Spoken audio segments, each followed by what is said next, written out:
And the next category is Best UK Film. The film with the most bad teeth and the most sipping of tea. I kid, Yanks, we're beautiful. Yeah. Alright, category number 1 is The World's End. Nomination number 2 is Alan Partridge, Alpha Papa. And number 3 is Philomena. And the 2 of these films have Steve Coogan in them. He's had a very good year. He has. And our winner of this category is World's End. Yay! I mean, pretty much for the same reasons why it won Best Comedy. It's very imaginative, well directed, and to be honest, especially for a British film, it is massive. It deserved it. It deserved the love it got, and Edgar Wright just did an amazing job. But also, I mean, Alpha Papa, brilliant, very stunning. I mean, Rob has never actually watched a television series, and he loved. I loved it. He loved Alpha Papa, and Philomena was just catching to the heart. I was literally touched so much by it, and I'm going to make Rob watch it when it comes out. Yeah, I've not seen it yet. So well done, World's End. Now, like how films tend to disappoint you throughout the year, you often get the most pleasant surprise. Exactly. Where you think a film's going to be terrible, when in fact it's brilliant. Like The Hangover, perfect example. Not part 3, the first one. The first one. Last year we had what was the film called again? The French one. I've forgotten. Oh, Untouchable. Untouchable. Like that turned out to be a really pleasant surprise. Which is like a French film, but yeah, beautiful. Now we've decided for this one to make it a much more personal award because obviously expectations and reality and pleasant surprises are different. Yeah. So like some of these films, like I knew were going to be good. I was like, no, I can't put this in here. Yeah. So Carl, do you want to name your most pleasant surprise of the year? Right. The nominations we've got on this list, first of all, Fair enough. are The Hunger Games. Watch our Hungry Games episode to understand why it's the most pleasant surprise. It's for him, really. Number 2? Number 2 is Fast and Furious 6. I don't like the Fast and Furious franchise very much, but Fast and Furious 6 was a nice, pleasant surprise and change to the formula. And I feel we should actually take a moment to give tribute to Paul Walker, who tragically died. Rest in recently. peace, Paul Walker. He was a brilliant actor, and we're going to miss you. Not just for Fast and Furious, but like for all your film roles. Yeah. And next one, third one. Oh yeah, sorry. And the third nomination is Alan Partridge, Alpha Papa. Like we just said, I'd never seen the TV show before. So he wasn't sure what to expect. Like I knew it was going to be on the same wavelength. I was more of just going, is it going to match the television series? Kind of like what I thought about the In-Betweeners movie. Would it match the TV series? Mm-hmm.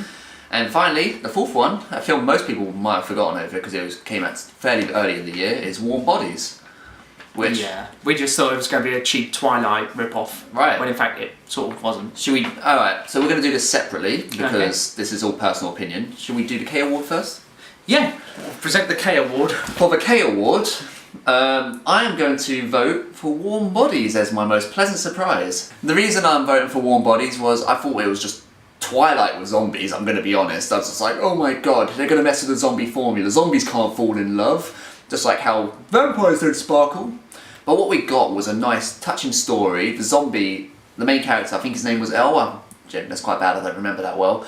He was a really likeable main character. Even as a zombie, you could just go, yeah, Coke. Basically doing a Christian Stewart impression. Better. I still thought it was better acting than Christian Stewart. But yeah, no, nice story, touching, and I actually liked the whole film. I thought the film was brilliant. Except the ending. The ending was a bit soppy. Like, oh, I've realised how to cure it. It's love. It's the power of love. Anyway, so for the R Award.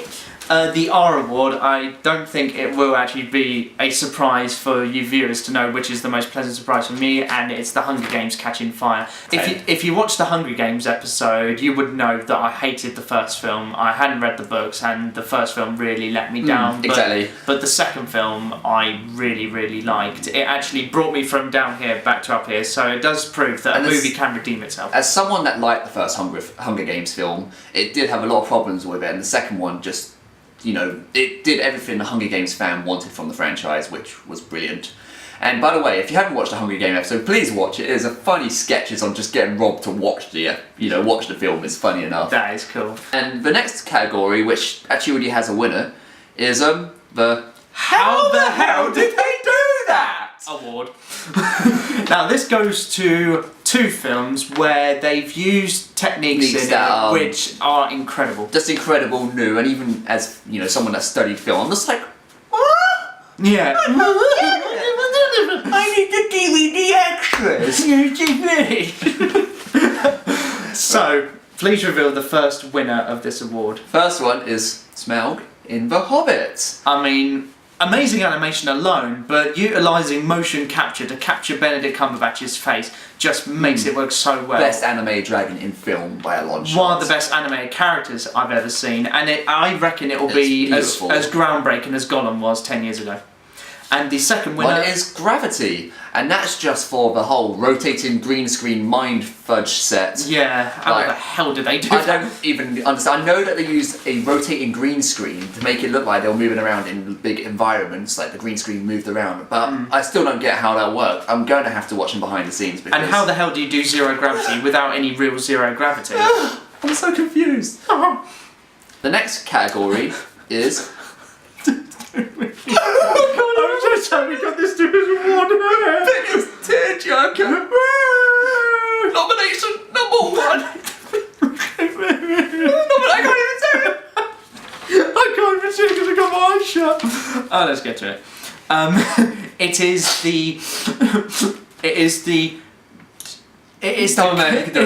is the death scene from Star Trek Into Darkness. Which doesn't really count because he doesn't actually die. No spoilers. Number 2. Gravity. Boom. Number 3. Saving Mr. Banks. And number what? The Hobbit. Just cause it's me? Oh, yeah. Elaborate, Rob. I put that on because I cried tears of happiness when it came on, so I'm keeping that in. And that's not going to be in the options, I'm sorry, Rob. It is! And the last nomination is The Impossible, which just about qualifies as a 2013 It just film. came out in 2013. On the 1st of January, which is incredible. You can do the R award first. Okay. The R award is going to be difficult because all of these films got to me emotionally. Some for different reasons than others. But I hope you're voting for the right reason, Rob. It depends on sort of does it make you sad or does it make you happy? I mean, I suppose I can cut out The Hobbit because I was crying of happiness simply because doesn't count as a tearjerker. It turked my jizz. It turked my jizz. It jerked my tears. He loves it that much, guys. It jerks and cheers. So it's very difficult, this one. Star Trek, it kind of loses its effect because Kirk survives. Oh wait, I'm not dead. Yeah, so I think I can rule that one out. So the one I'm going to give it to is Saving Mr. Banks because... Would you like to fly a kite up to the highest heights? Let's go fly a kite tonight. La la. That is going the whole way. I couldn't go that far. But yeah, Emma Thompson, her performance is so good, and when she starts crying, it just gets... Seriously, if you have not watched Saving Mr. Banks, I think it's won most of the awards today. Yeah, it probably has. If you haven't watched Saving Mr. Banks, give it a watch. It's absolutely beautiful. It's a brilliant masterpiece of a film. But I'm going to be really boring and predictable and choose The Impossible. Yeah, that is a very emotional But film. the only reason being is the characters and there's the whole story of a family being split apart, trying to find one another, and like thinking that they could lose each other. I was just like, this is heavy. The feels, man. There's a scene where the mum is cradling her kid in the middle of the tsunami, trying to protect him, and like literally she gets stabbed by something in the water that cuts her breast right open.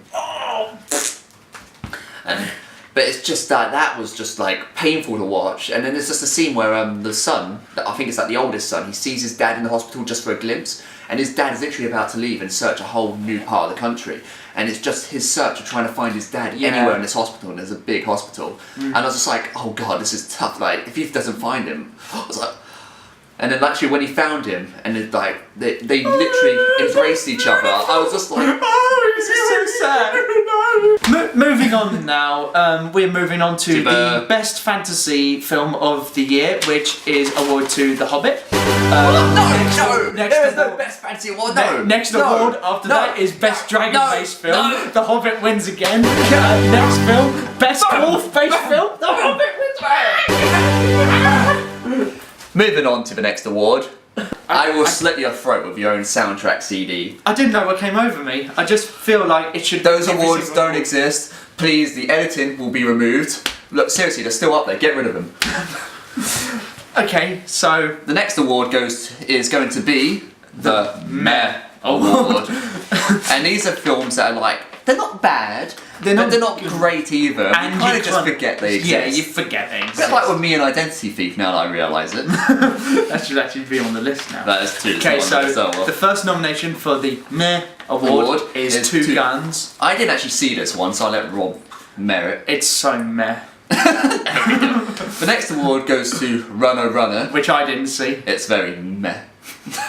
The third one both saw is Guilt Trip, which was extremely meh. Rob had to remind me of his existence. and the last one, and number 4 is R.I.P.D., which I saw, which was okay. It had its moments. It has Kevin Bacon as the only memorable thing in it. Yeah, but still meh. So, right. Well, there's a lot of meh films. I think Guilt Trip should win. Huh? Just because we. No, I think we'll go for that one. Going what you said. Are you sure? I promise. Yeah. I still think Guilt Trip is bad. No, but I remember the scene when he drinks liquid and wins. He drinks liquid and wins. But like, I remember some of the scenes from it, so I can't. And Seth Rogen's actually very memorable. Watching. Okay, so the winner of the Meh Award is Two Guns. Meh. A story about. Meh. I don't know. I honestly, isn't it like two cops that get set up against each other and they have to work together to like beat some bad guys up? Honestly, but the action and the story just turns out to be meh. Honestly, I saw an advert for the release on DVD and I was just like, I can't remember what this film's about. Honestly, it was just so funny. I saw the trailer and I was like, meh. So, well done, Two Guns. It did have some good cast in it, but meh. And I swear there was more than Two Guns. What? This is a whole just made now category.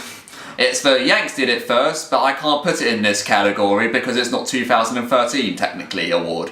Oh, I see what you mean. You mean as in films that technically applied to last year but came out in the UK this year? Yeah, so these films came out in America in 2012 and we, because we're British, got them in 2013. And both these films that are in this nomination I love to pieces. Okay, so let's just award to both of them. The first one is Wreck-It Ralph. And Wreck-It Ralph, beautiful animation. It's technically Disney's last film last year, which was Frozen of this year. It's really annoying that we got this in February when America got in November. That is ridiculous. It was just the best video game film I've ever seen. Honestly, I got nerdgasms everywhere. Oh, you should have seen my nerdgasms, man. That was like my equivalent of The Hobbit.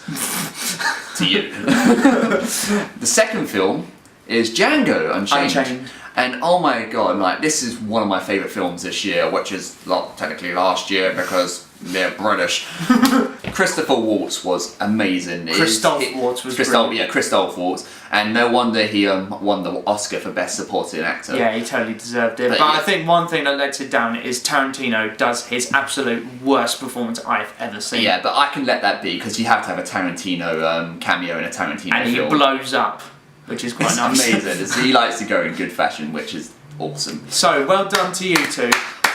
Just next time, please, guys, please release it in the year the Yanks got it, because that really annoyed me, because I wanted to put Django Unchained in my best film of 2013. So now it's time for the big award, the last award of the night, and it's actually the morning. And it's actually going to be, you know, this award deserved a lot of debate between the two of us. Yeah. Very hard to pick.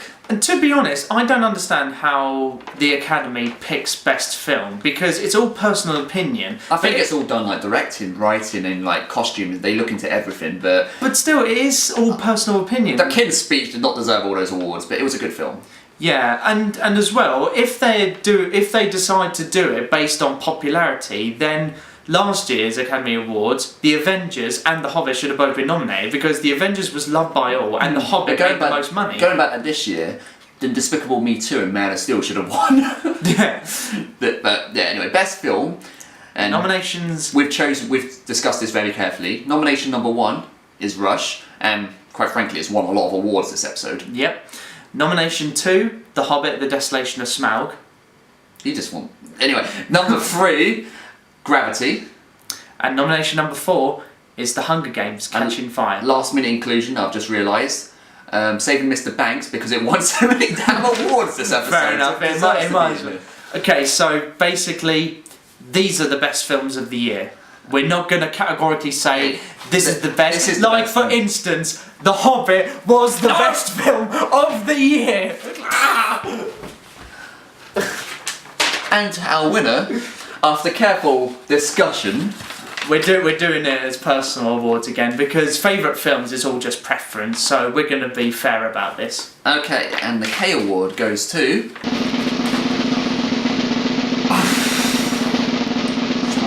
Decided yet? I was gonna pick. I haven't decided yet. I was actually thinking of Rush, but I've decided my best K award goes to Saving Mr. Banks. Oh, surprise! Dun dun dun! Well, you know what? It left such a good impression to me. I was singing the songs from Mary Poppins afterwards. I was remembering scenes. I was going, "Oh God, that was so beautiful." And then throughout this, when this episode started filming today, I hadn't decided my favourite film. And then I was just going, yeah, it deserved that award because it damn well deserved it. It deserved that award because it damn well deserved it. And I was like, shit, actually, this film was amazing. It is a brilliant You know what? I think just because of everything it's achieved, Saving Mr. Banks is now my favourite film this year. Nice one. It is The Untouchable of 2013, Fair enough. which is my favourite film last year, if you needed to know. Okay, so now it's time for the R award. And although it might be a little bit predictable, I'm going to stretch this out. Oh no, I do not know what you will predict. I'm going to stretch this out a bit, okay. Rush, best sports movie I've ever seen. Gravity, absolutely Best loved space it. movie. Best space movie ever. Catching Fire, brilliant sequel, definitely deserved to be in the best films of 2013. Saving Mr. Banks, brilliant story, brilliant acting, brilliant writing and all the rest of it. But obviously, the R award is going to The Hobbit. Just Oh no, I totally thought you would vote Gravity. Oh no. Okay, so basically a massive improvement on the first film, brilliant character development, absolutely stunning to look at. Peter Jackson's directing is second to none. Smaug is just spellbinding. He's beautiful. He and is well animated and beautiful. the cliffhanger is incredible. I hate that cliffhanger. No, I hate it so much. I love it. It's just like we need to end the film. We've reached the runtime. Just cut it in the middle there. But it'll be better than it just cutting randomly. At least it actually sets it up as It does set it up. I was just like, no, what? Why there? I mean, obviously, everyone cried out at the end of it, no! But it's got me so excited for the last film, and without doubt, The Hobbit's my favourite film. Surely they should. I think they should have just ended it where Bilbo just saw the dragon and was like, oh. Yeah, but then I would have been even more annoyed. This is the destination of Smaug! I would have got. Smaug in it. I would have got some kicks out of it. Oh, but still, the last film's going to be incredible. Anyway, So, congratulations to all 5 of those films. Yeah, no, all the films that we're putting categories today deserved it. Even the worst ones that deserved the worst. Yeah, award. they deserved it. Anyway, yeah. So that's our personal opinion. It's been a brilliant year, and I'm looking forward to next year. What films are you looking forward to the most next year? Lego Movie. Yes. Definitely the Lego Movie and the Godzilla movie. Yeah, have you seen the trailer for I have. It looks good. I was going to wait for a real-time reaction, but We've already seen it. It appeared as a trailer in a film I was going to watch, so Oh, I dealt right, with it, okay. and it looks amazing. Films I'm looking forward to, Lego Movie, There and Back Again will be my top There and one, Back Again. but I can't really say yet because they haven't released I the guess trailer yet. if we're going to go down that route, Mockingjay Part 1 I'm looking forward to. Yeah, I'm looking forward to Even it though too. I'm like, do they have to split in two? We'll see. Captain America the Winter Soldier, I'm particularly looking forward to. Yeah, I am. I'm going to wait for more trailers to orgasm me and stuff like that, but I'm looking forward to that. The Muppets, Oh, yeah. I'm looking forward to the Muppets. Oh, don't forget Rio 2. Rio 2. Oh, and I've seen the poster for the new Muppets movie. It's so cool. Is it? I gotta see it. Anyway, yeah, so thanks for watching our awards. Please comment below on what you know, on your opinion. Come on, let's hear your opinion. If you're going to go, oh my god, your opinions suck, we'll comment it below anyway, because we'll probably just reply going, your face sucks. And if you like our videos, please hit subscribe down here, comment, like, all the rest of it. And we've also got a Twitter, Reeltime_RK, I just put it there. So please follow us. I'm trying my best to keep it updated. I think we've got a Facebook page as well now. Yeah, So- but that's not so good. We're going to sort the Facebook page out, but try and find Reeltime on Facebook. If you like what you see, please subscribe. We've already been over this. Yes. Yeah, please just subscribe anyway, okay guys? And have a See good you. Christmas and New Year. Happy New Year. Bye